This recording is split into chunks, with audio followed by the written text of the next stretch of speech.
Imagina que estás sobrevolando un desierto, donde el paisaje es casi siempre el mismo: arena, rocas y poca vegetación.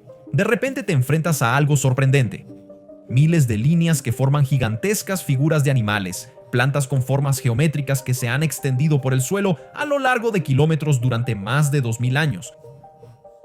Te preguntarás, ¿quién lo hizo? ¿Cómo? ¿Y por qué? Este es un acertijo que ha despertado la curiosidad de los más grandes científicos del mundo durante décadas sobre estas misteriosas figuras. ¿Sabes de qué lugar estamos hablando? Pronto te lo diré, pero primero tenemos que entender quiénes fueron los responsables de estas líneas. Los Nazca. Antes de los incas, los nazcas vivieron en la costa del sur de Perú entre los siglos I y VII. Estos diseños se denominan geoglifos y se realizan removiendo o acumulando piedras o tierra, creando contrastes en el suelo. Pueden tener formas geométricas o representar figuras reales o imaginarias. Pero, ¿cómo se las arreglaron los Nazca para sobrevivir y prosperar en una región tan seca y hostil donde casi nunca llueve y el agua es escasa?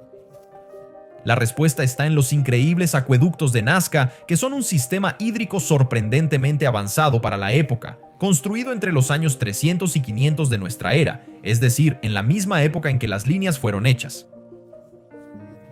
Los acueductos de Nazca son un conjunto de geleiras filtrantes, con pozos, reservorios y canales, algunos subterráneos y otros a cielo abierto, excavados por los Nazca, que captan el agua del manto freático sobre los terrenos desérticos.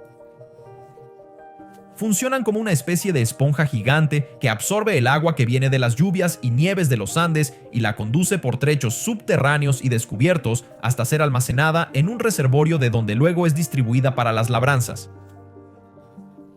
Los acueductos son considerados un patrimonio cultural y natural del Perú que merece ser preservado y valorado. Pero ya debes estar preguntándote, ¿qué son exactamente estas líneas que forman figuras en el suelo? Bien, las líneas de Nazca están formadas por más de 800 líneas rectas, 300 figuras geométricas y 70 diseños figurativos. Las líneas rectas pueden llegar a 65 kilómetros de largo y las figuras pueden medir hasta 370 metros de ancho. Estas líneas se hicieron quitando los guijarros cubiertos de óxido de hierro de color marrón rollizo que cubren la superficie del desierto de Nazca. Al quitar estas piedras, los nazcas dejaron al descubierto un subsuelo de color amarillo grisáceo, creando un contraste visible. Las líneas tienen entre 10 y 15 centímetros de profundidad y se han conservado por el clima seco y ventoso de la región.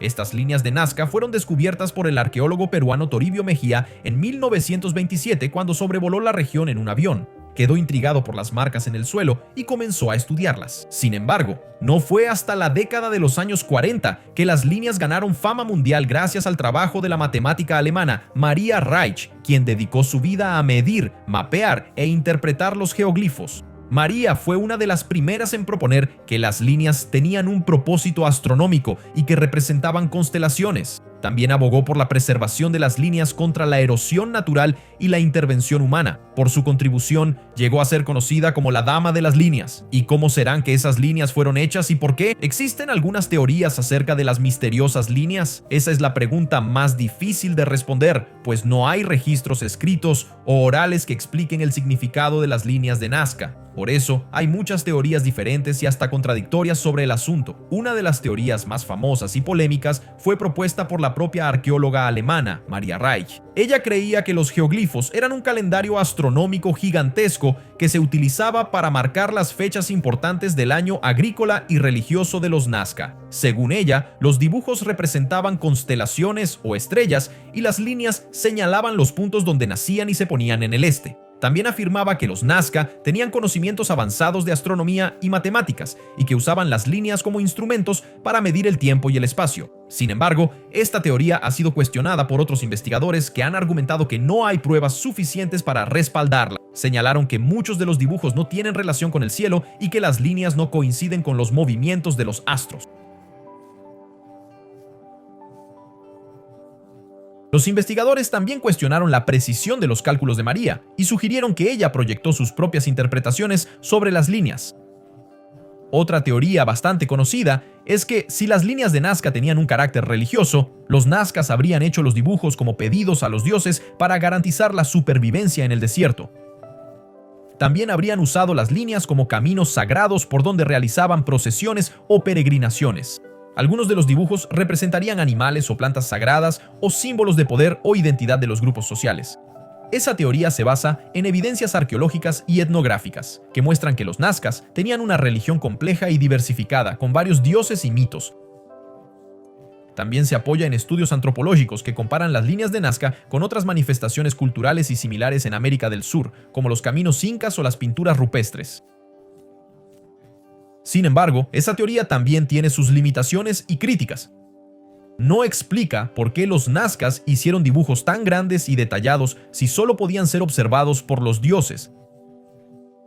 Tampoco aclara cuál fue el criterio para elegir a los animales o las figuras representadas, ni cuál era el significado específico de cada uno. Además, ignora la posibilidad de que las líneas tuviesen otras funciones además de las religiosas. Otra teoría fue propuesta por el suizo Erich von Däniken, autor del libro ¿Eran los dioses astronautas?, en la década de 1960.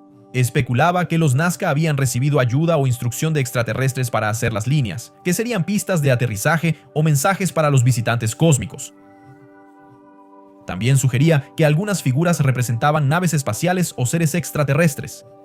El problema de esta teoría es que no tiene ninguna evidencia científica y que es considerada una ofensa a la inteligencia y a la capacidad de los antiguos pueblos peruanos. Además, ignora el contexto histórico, cultural y ambiental en el que se hicieron las líneas.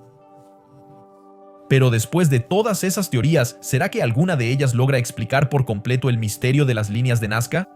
¿Serán tan solo resultados de una cultura antigua y fascinante?